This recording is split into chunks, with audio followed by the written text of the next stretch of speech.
Hey folks, Jim here, aka Palette of the Dead. Welcome back to the channel and welcome to the latest issue of Warhammer Age of Sigmar Stormbringer magazine.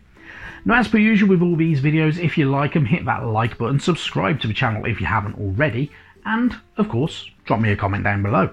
I love hearing back from you guys. It goes a massive way to helping out the channel too. Now, this issue, obviously we're on issue 26. We will quickly address last week. So last week, issue 25, I've not received my copy because it just hadn't turned up at the retailer where I pick it up from. Frustrating, they're chasing it up for me. They are still chasing up issue 16 though for me. So in all honesty, I'm not holding out much hope of getting them issues, which is really headache inducing because it means I don't have a complete collection, which just grinds my gears. Now, I will admit I am not willing to pay over the odds on eBay or Facebook Marketplace or anywhere like that to get them 2 copies. So this is the drawback to picking it up weekly.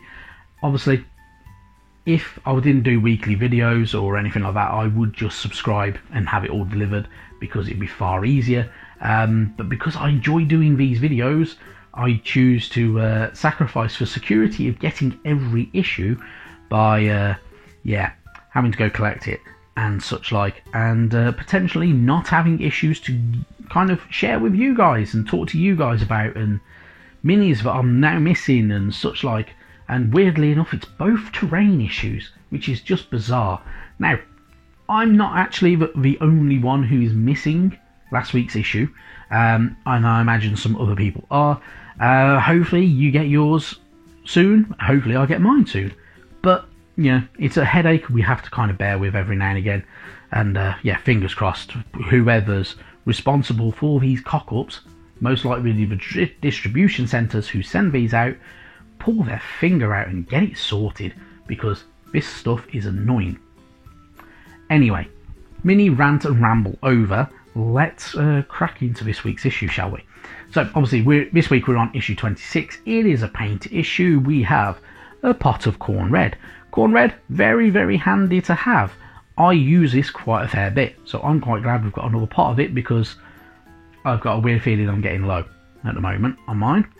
And the other paint we have is Contrast Gryph-hound Orange. Now, Gryph-hound Orange, obviously, it is an orange colour. With it being a contrast, obviously this goes into darker tones in recesses, lighter tones over raised edges. So if you were utilising it on, say, things like the kind of tassels or hair or anything like that of a unit, this will look very good because it will go dark in the recesses and stay light on the kind of the higher areas. Used over Corax White or Wraithbone does wonders with this paint, so really good stuff. And yeah, it's very handy to have. I already have a pot of it, but I'm nowhere near even halfway through it because I use it so infrequently. But yeah, one day I'm sure this will come in handy. Anyway, into the issue. First off, we're greeted by the Lumineth Realm Lords. So, the Lumineth Realm Lords are paragons of grace, wisdom and warfare. So strong were the Lumineth that their power and hubris brought them to the brink of annihilation. Now they fight to reclaim their lost empire, their towering talents harnessed by a culture of discipline, learning and respect for the elements. So the Lumineth Realm Lords are the Elves of Light. Following a huge civil war and invasion from the forces of chaos, these elves dedicated themselves to the lives of strict discipline. They tried to live in harmony with their environment and dedicate themselves to lifetimes of knowledge. Any who would try to disturb the balance that the Lumineth maintain are swiftly annihilated. So the Lumineth Realm Lords, a very interesting race of elves. It's kind of, if you're comparing it to old Warhammer and Warhammer Fantasy Battles, these are like your high elves, essentially. They mostly follow Tyrion and Teclis. If they are warlike, they follow, and they are trained to be warriors, they mostly follow Tyrion. If they are trained to be mages, they follow Teclis. There is a nice yin-yang style balance between them, and utilising both forces together works very nicely as well. So really cool stuff. On the other page to that though, they do also have some information about the fact that the twin gods, Tyrion and Teclis, Ether Quartz, which is essentially the realm stone of Hysh, which is a quartz-like substance that traps the magical light of Hysh inside these crystals. Lumineth will use it for many purposes, and you know, whether it's charms to enhance armor and such like, or even on tips of weapon staffs and stuff like that to better propel magical energy and essence. So really, really good stuff.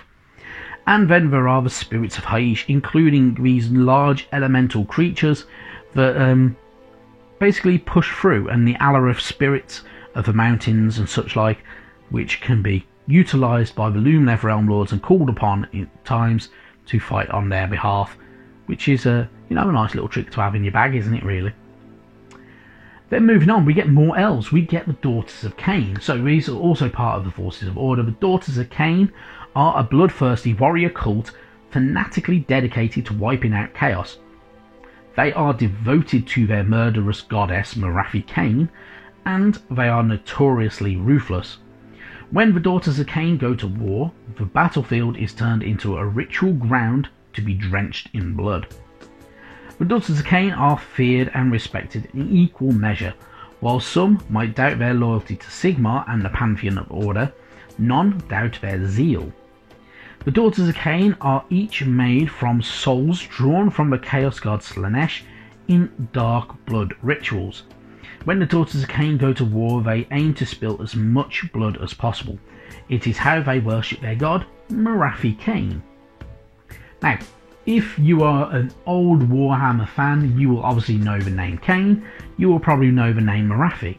So Khaine was the god, the elven god of murder, who was a former elven kind of king who became ascended to godhood and worship-like status, utilizing the Sword of Khaine, which could wipe out entire cultures and stuff like that. Morathi was the high priestess of Khaine.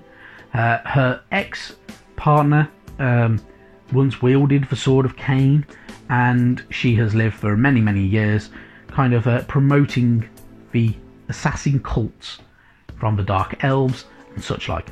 And she still does in the Age of Sigmar. So Morathi is one of the kind of former High Priestess turned now God, which she completed as part of the end of the Soul Wars storyline and the beginning of the 3rd edition, where she performed some arcane ritual that stopped a lot of the soul essences only going to Sigmar or to Nagash, and helped capture herself and enhance her abilities and become a god herself. So anyway, really, really interesting stuff.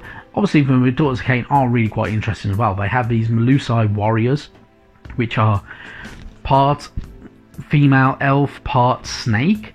Very highly unusual, but very, very deadly as well at the same time. But they are pretty cool.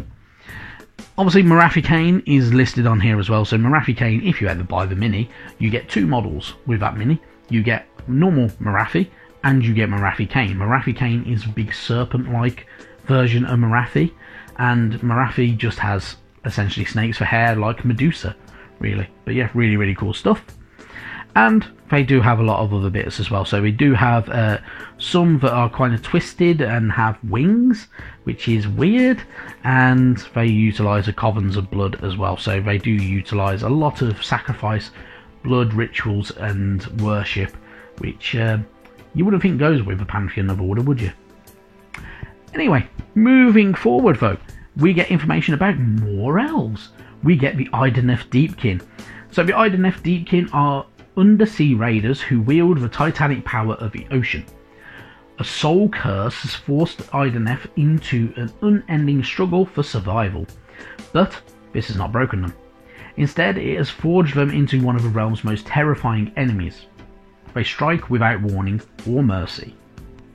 The Idoneth Deepkin are a hidden civilization of elves who were long believed to be myth or a nightmare. Despite their elven grace, speed and strength, the Idoneth are all cursed with withering souls. The only way they can survive and expand is by stealing the souls of the living through lightning raids on the unwitting peoples of the land. Now, This is obviously completely against the general pantheon of Order, because the Idoneth Deepkin will attack cities of Sigmar, any that are on the coast. They will raid from the ocean, steal souls, and then disappear back without warning. They utilise sea creatures. They use the Ether Sea as their kind of way of moving through, which kind of shrouds them and can essentially stop enemies from attacking them, because it's like fighting through water, and it does a lot of that type of stuff to them. So very interesting, very different, and a very well hidden civilization. And they do have some cool bits and pieces. So obviously they do utilise sharks, big massive leviathans, which are giant sea turtles really. They do have some squids on their side. They do also have eels, which and some good old seahorse style looking creatures as well. So really, really cool stuff, and a bit interesting as well. So definitely a bit of an interesting one.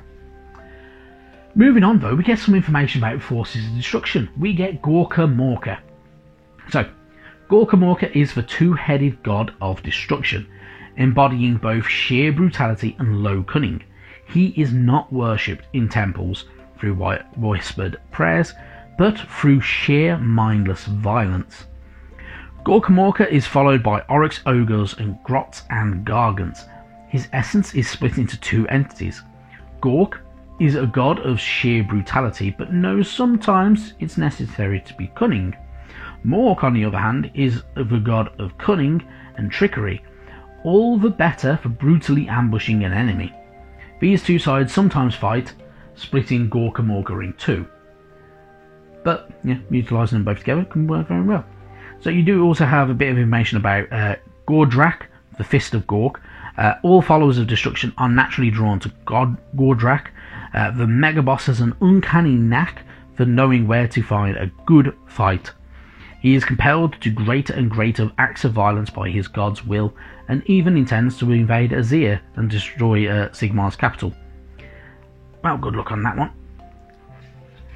On the other side though, you get a bit more information. So the Broken Pantheon, Gorka Morka's Blessing, Destroyer's Will, and Behemat as well. So Behemat fought with Gorka Morka, and yeah, pretty cool, pretty interesting to have a bit of read about that.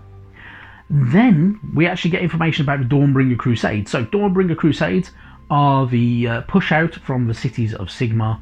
These can involve Stormcast Eternals, humans, elves, dwarves, pretty much anything and everything.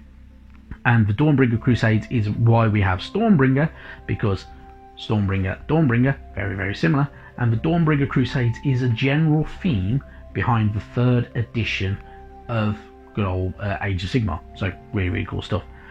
You do also get a bit of information as well, so you do get to name the city as well, so you can have a role. So you'll have part of a name there, and then on the other side you get the other bit. So you could have, for instance, let's have a look. So you could have Grandburg, which sounds terrible. You could have Grand Fort though, or something like that, or Grand Hold. You could even have Storm Spire, which sounds a lot better than Grand Hold, doesn't it? But yeah, really, really cool stuff. And you can name your the desired effect of your Dawnbringer Crusades. And you also can name your War as well. So your War is, if you play as Forces of Destruction, you can name your Grand War. So your entire war clan, including your Grots, Goblins, Giants, everything, pretty much anything and everything can be brought into full swing under the War.